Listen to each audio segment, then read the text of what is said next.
યાદ રખે. યાત્રા શરૂ થઈ ગઈ છે. ધારી તોય ભલે, નો ધારી તોય ભલે, માની તોય ભલે, નો માની તોય ભલે, યાત્રા આરંભ. યાત્રા આરંભ થઈ ગઈ છે. અહીંયાથી હરિદ્વાર જવાનું ને જવાનું જ છે. આમાં કોઈ બાદ નથી, કોઈ પણ વ્યક્તિ બાદ નથી. હરિના દ્વારમાં તો છેલ્લે જવાનું જ છે. આ ટ્રેન છે મારા વાલા, આ જીવન એ ટ્રેન છે. આ ટ્રેનમાં જ હરિદ્વાર જવાનું છે. પણ નક્કી તમારે ને મારે કરવાનું છે કે આ યાત્રા કેવી રીતે કરું. તમે ટ્રેનમાં જુઓ, કોક રોતા રોતા જાય, કોક હસતા હસતા જાય, કોઈ બાજતા બાજતા જાય, કોઈ સંપીને જાય, પણ જવાનું એ નિશ્ચિત છે. એવી રીતે જબ સે હમને જન્મ लिया ना तब से मृत्यु की ये यात्रा की ये ट्रेन चल चुकी है. જવાનું નક્કી છે, બધાને જવાનું છે. પણ હવે કેમ જાવું એ આપણે નક્કી કરવાનું. હસતા હસતા જાશું કે રડતા રડતા, અરે બાજતા બાજતા જાશું કે હંપીને જાશું, એ નક્કી આપણે કરવાનું છે.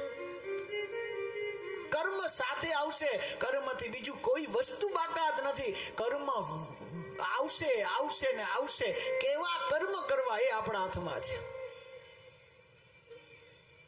તો આપ આજે જ્યારે આ લાકડાની વાત કરીએ, વૃક્ષોની વાત કરીએ, ત્યારે બધા અટકાઈ જાય.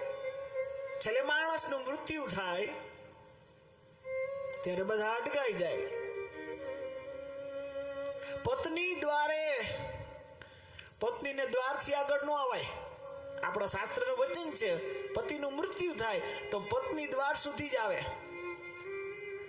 જનાહા સ્મશાને, કુટુંબ બધા સ્મશાન સુધી. અને છેલ્લે પછી એકલું કોઈ ન હોય હારે એ વ્યક્તિના, ત્યારે ઓલું ઝાડું એમ કે ભલે તે મને કરવતથી કાપી નાખ્યું, હવે તારી હારે કોઈ બળવા તૈયાર નથી. દીકરા આવી જા ખોડામાં, પોતે પોતાનો ખોડો પાથરે અને પોતાની હારે, જીવાત્માની હારે, અગા શરીર હારે એ લાકડું બળવા તૈયાર હોય. મારા વાલા, આ લાકડું છે, આ વૃક્ષ છે, આ પરોપકાર છે. પરોપકારી જીવ એ વૃક્ષ છે.